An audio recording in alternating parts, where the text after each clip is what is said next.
ఆంధ్ర రాష్ట్రంలో ఎన్నికల వాతావరణం దగ్గర పడతా ఉంది. 2024 ఏపీ ఎలక్షన్లో అటు అధికార పార్టీ వారు ఇటు ప్రతిపక్ష పార్టీ వాళ్ళు ఎన్నికల వ్యూహాలు రచించుకుంటూ ప్రజల్లోకి కొనసాగుతూ ఉన్నారు.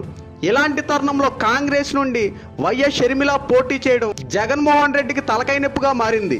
షర్మిల కాంగ్రెస్ నుండి పోటీ చేస్తే జగన్మోహన్ రెడ్డికి ఓట్లు చీలే అవకాశం ఉందని చెప్పి జగన్మోహన్ రెడ్డి భావిస్తూ ఉన్నాడు.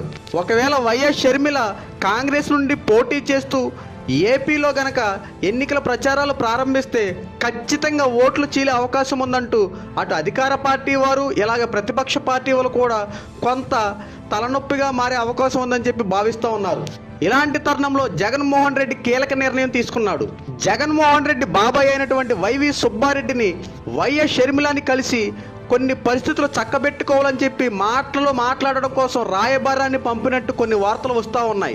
ప్లీజ్ చెల్లి, ఏపీకి రావద్దు, నీకు ఏవి కావాలో చెప్పు అంటూ జగన్మోహన్ రెడ్డి వైవి సుబ్బారెడ్డి ద్వారా రాయబారం పంపినట్టు కొన్ని వార్తలు కూడా వస్తూ ఉన్నాయి. వైఎస్ షర్మిల దీనికి ధీటుగా సమాధానం చెప్పింది. ఒకప్పుడు మేము రోడ్డు మీద పడిపోతే కనీసం పట్టించుకోలేదు. ఈ రోజున మీరు రాయబారం పంపితే నేను మీతో చేతులు కలిపించి సరే అంటాను అనుకుంటున్నారా? లేనే లేదు. ఎట్టి పరిస్థితుల్లో నేను ఏపీ నుండి ఖచ్చితంగా కాంగ్రెస్తో పోటీ చేస్తా. లెక్కలు తేలాల్సినవి చాలా ఉన్నాయి. ఒకప్పుడు జగన్మోహన్ రెడ్డి గెలుపు కోసం నేను ఎంత కష్టపడ్డానో, ఎన్ని పాదయాత్రలు చేశానో, ఎన్ని ప్రచారాలు చేశానో మీ అందరికీ తెలుసు.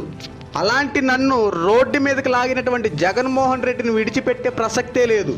నేను ఎట్టి పరిస్థితుల్లో కాంగ్రెస్ నుండి పోటీ చేసి విజయ కేతనం ఎగరేస్తానంటూ వైఎస్ షర్మిల షాకింగ్ కామెంట్ చేస్తూ వైవి సుబ్బారెడ్డికి దిమ్మ తిరిగే సమాధానం చెప్పింది. ఈ సమాధానంపై వైఎస్ జగన్మోహన్ రెడ్డి ఎటువంటి నిర్ణయాలు తీసుకుంటాడో వేచి చూడాలి. మరిన్ని అప్డేట్స్ కోసం మన ఛానల్ సబ్స్క్రైబ్ చేసుకోండి. పక్కనే ఉన్న బెల్ ఐకాన్ ఆన్ చేస్తే మేము పెట్టే ప్రతి వీడియో మీకు నోటిఫికేషన్ వస్తుంది.